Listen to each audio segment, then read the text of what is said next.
Alright, check this shit out.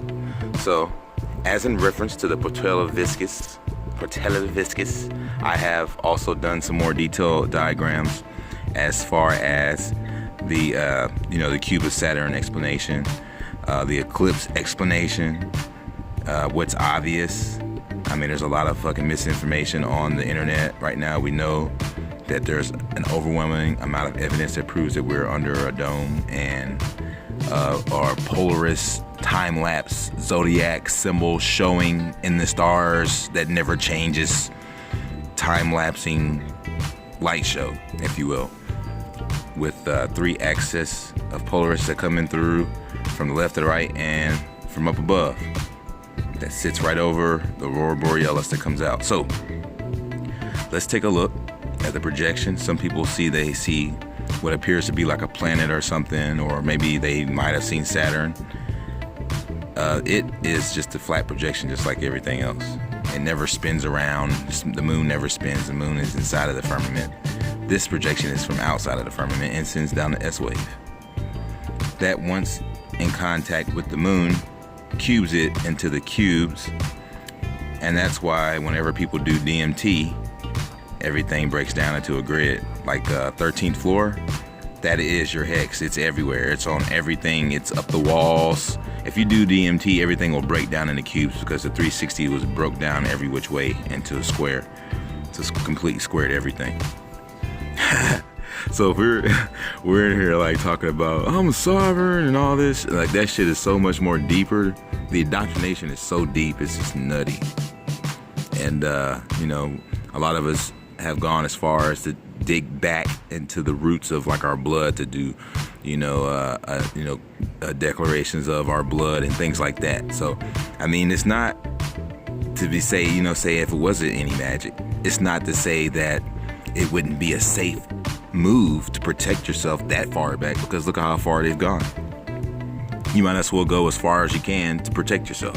Sovereign, government, IRS, forms. Anything you can to protect yourself. Birth certificate claims. Whatever you gotta do to protect yourself, then I suggest go right ahead and do it. But let's kind of get into this whole Portaelvcis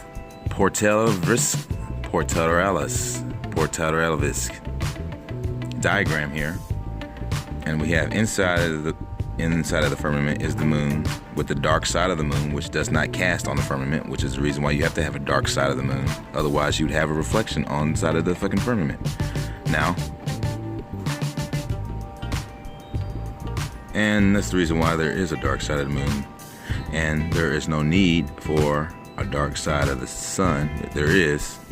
And the only reason you can see that there is an invisible or a back or no back to the sun is that when it comes in close enough to the winter solace, it projects and stops at a buoyancy break of temperature. And then you'll see a sundog on the dome where it has a clear inside, and it'll cast down the sides of the dome like that, and a sundog. And that's why you're just seeing the front of this ring shining from the front side, casting on the back, because it's shining out. But anyways, when it is on the surface of the dome and you are looking up and you're looking at the eclipse, the only fucking way that you can't have a moon come into view and in and out of view, if this moon is existing in the atmosphere and this motherfucker is going around here, you're gonna see it coming in and out of the eclipse. I'm so sorry, man, but everybody's so full of shit. There's so much misinformation out there that the way that they even explain it proves that it's happening outside of this motherfucker.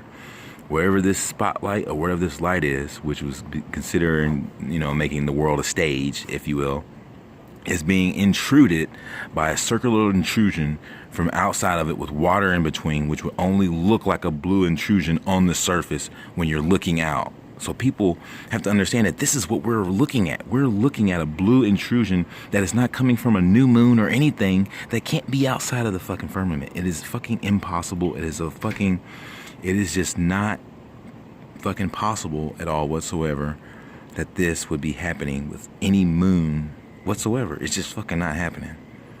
If you look at it like this and look at this place like it's an automated system, then you will clearly see that this is some kind of metaphysical, mechanical, divine creation of sorts. I mean, it's absolutely astonishing and just mathematically, just systematically a wonder, if you will. I'm going to dig deeper into this, and I'm really excited about this trip to Rupus Nigra. And even if I can see this Sharafaland just for a little bit, it'll answer more questions. The Aurora Borealis will answer questions for you. It comes up, hits the dome, comes down. Watch the Aurora Borealis time lapse, and you will see that when they run over from a drone up in the atmosphere, you'll see that it stops at the curve of the dome and it doesn't go outside in the atmosphere. But yeah, I have more information coming soon. Stay awake, folks.